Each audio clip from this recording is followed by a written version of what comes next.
Bikin speechless guys. Assalamualaikum warahmatullahi wabarakatuh. Bertemu kembali bersama Riza dalam channel Riza Official.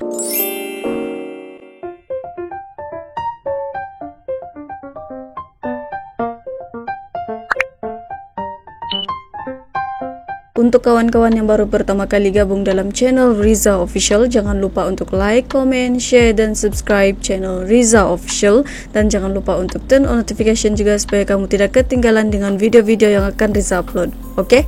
So guys, kali ini Riza akan mereaksi sekali lagi video tentang TNI, yaitu dari channel Jiwa TNI Indonesia yang bertajuk 4 aksi TNI di luar negeri yang tak bisa dilakukan negara lain. Jadi guys, sama-sama kita saksikan video tersebut. Enjoy watching and don't skip.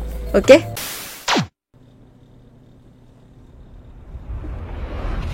Wow, mantap openingnya.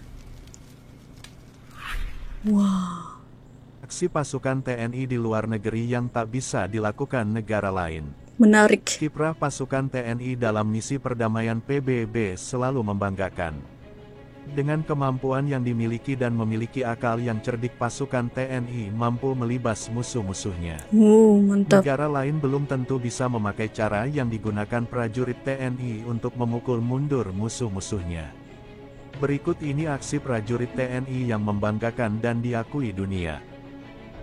1. Pasukan Garuda selamatkan tentara Spanyol.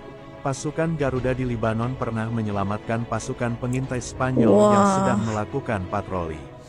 Saat itu posisi tim Spanyol benar-benar terjepit karena dikejar pasukan Hizbullah. Kisah ini dimuat dalam buku Kopassus untuk Indonesia yang ditulis Iwan Santosa dan Eyanata Negara dan diterbitkan Gardan W. Ceritanya saat itu 60 pasukan Spanyol yang mengendarai 10 panser sedang berpatroli rutin. Mereka sempat mengambil foto dokumentasi kabel saluran air yang dicurigai sebagai kabel komunikasi milik Hizbullah. Ternyata aksi mereka diketahui Hizbullah. Dengan menggunakan 10 motor trail dan mobil, Hizbullah mengejar tentara Spanyol. Mereka menyandang AK-47 dan roket anti-tank. Tim pengintai Spanyol terpaksa meminta bantuan kontingen Indonesia. Maka setelah konflik mereda, anggota pasukan Garuda menemui para tokoh Hizbullah. Mereka mencoba menerangkan ada kesalahpahaman antara Hizbullah dan Spanyol. Sikap pasukan Indonesia yang ramah tamah ternyata mempunyai keuntungan. Apalagi rakyat Libanon dan Indonesia sama-sama beragama Islam. Setelah pasukan Garuda memberi penerangan, para anggota Hizbullah bisa memahami masalah tersebut. Mereka pun melupakan konflik yang terjadi dengan pasukan Spanyol dari United Nations Interim Force in Lebanon (UNIFIL) ini. Kami orang Libanon sebenarnya tidak menghargai dan menghormati UNIFIL karena mereka tidak berpihak secara adil pada orang Libanon Selatan. Tetapi kami melakukan ini karena sangat menghormati Anda orang Indonesia, kata Hizbullah. 2. Pasukan Garuda hadapi serangan tank prajurit Kongo. Ada kisah menarik saat pasukan Garuda II dikirim ke Kongo tahun 1960. Saat itu negara di belahan Afrika tersebut dirundung konflik berdarah. Kongo baru merdeka, namun rupanya Belgia belum rela negara jajahannya itu lepas seluruhnya. Konflik antar suku yang ditunggangi Belgia pun meletus penuh darah. PBB mengirimkan pasukan UNOC, United Nations Operations in Congo. Indonesia menjadi salah satu negara yang ikut menyumbangkan pasukan. Di sana mereka harus menghadapi pasukan Kongo, yakni ANC, Army Nation of Congolese. Suatu hari pasukan ANC menggertak markas berkas UNOC di Leopoldville.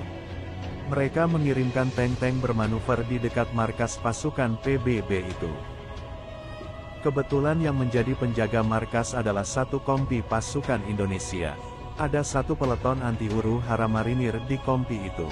Tantangan ANC langsung dijawab pasukan marinir Indonesia. Mereka langsung berlari keluar, sigap dengan 6 buah senjata anti-tank siap tembak. Hal ini tak diduga ANC.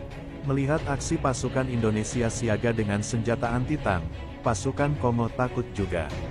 Tank-tank itu langsung mundur meninggalkan markas UNOC PBB. 3. Bikin speechless guys. Kalahkan 3.000 gerilyawan Kongo. Pasukan perdamaian dari Indonesia selalu bisa diterima dengan baik di negara penugasan. Sejak kontingen Garuda I bertugas di Mesir tahun 1957, sejak itulah pasukan Baret Biru di bawah PBB ini mengharumkan nama bangsa. Ada cerita menarik soal pasukan Garuda. 30 pasukan Garuda berhasil membekuk 3.000 gerilyawan di Kongo berbekal akal bulus dan kecerdikan. Ceritanya, luar biasa. Desember tahun 1962 di Kongo sedang bergolak. Kontingen Garuda 3 Konga 3, di bawah pimpinan Kolonel Kemal Idris berangkat sebagai pasukan perdamaian di bawah UNOC, United Nations Operation in the Congo. Suatu hari, terjadi serangan yang dilakukan 2.000 gerilyawan Kongo ke markas pasukan Garuda. Saat itu markas hanya dipertahankan 300 tentara. Setelah baku tembak berjam-jam, gerilyawan dapat dipukul mundur. Untungnya tak ada korban di pihak Indonesia. Kemal tahu 3.000 pemberontak itu sangat percaya tahayul. Mereka takut pada hantu Spriteses yang digambarkan berwarna putih dan melayang-layang di waktu malam. Maka 30 anggota pasukan Garuda itu berpakaian jubah putih dan segera menyerang. Wow, dalam operasi kilat nice. itu, ribuan gerilyawan Kongo ditangkap. Senjata-senjata mereka yang ternyata lumayan canggih disita. Dalam peristiwa itu hanya seorang prajurit TNI yang cedera. Salah seorang gerilyawan yang panik saat digerebek, melemparkan ayam yang tengah dibakarnya pada tentara kita. 4. TNI berhasil damaikan konflik berdarah dua suku di Kongo. Pasukan Garuda TNI di Kongo kembali mencatat prestasi membanggakan. Mereka berhasil mendamaikan pertikaian antar kelompok suku Bantu dan suku Toa di desa Kapwela, Provinsi Tanganyika, Republik Demokratik Kongo. Prajurit TNI tergabung dalam Satuan Tugas Satgas TNI Kontingen Garuda Konga 39 ARDB, Rapid Deployment Battalion MONUSCO, Mission de l'Organisation des Nations Unies pour la Stabilisation and Republic Democratique du Congo. Pertikaian tersebut terjadi pada akhir Desember yang lalu, mengakibatkan beberapa desa di sekitarnya dibakar, sehingga menyebabkan warga meninggalkan desa untuk mencari perlindungan. Tercatat 3 warga meninggal dan 5 diantaranya luka-luka. Salah satu desa yang habis dibakar oleh suku Toa adalah Desa Kambu. Prajurit Satgas TNI yang dipimpin oleh Kapten In Agung Sedayu berhasil mempertemukan kedua pemimpin suku yang bertikai, yaitu Ketua Suku Bantu diwakili oleh Katuta Wakatuta Chief of Fatuma Village, Muyemba Fangkuik Chief of Kambu Village, dan Ketua Suku Toa diwakili oleh Jenderal Kamuti. Sangat membanggakan. Dalam mediasi tersebut dicapai kesepakatan damai antara kedua belah pihak dan tidak saling menyerang. Aksi-aksi yang sangat-sangat luar biasa yang dilakukan oleh TNI dan sesungguhnya memang sangat-sangat membanggakan khususnya untuk rakyat Indonesia. Jadi dari video ini memang terbukti bahwa TNI memang disegani dan ditakuti juga. Semakin lama Riza react video tentang Indonesia ini kan semakin banyak hal yang Riza dapat tahu, terutamanya tentang TNI. Begitu banyak sekali kisah TNI yang sangat-sangat membanggakan dan mengharumkan negara Indonesia juga. Secara jujurnya bila Riza tengok video tadi buat Riza speechless.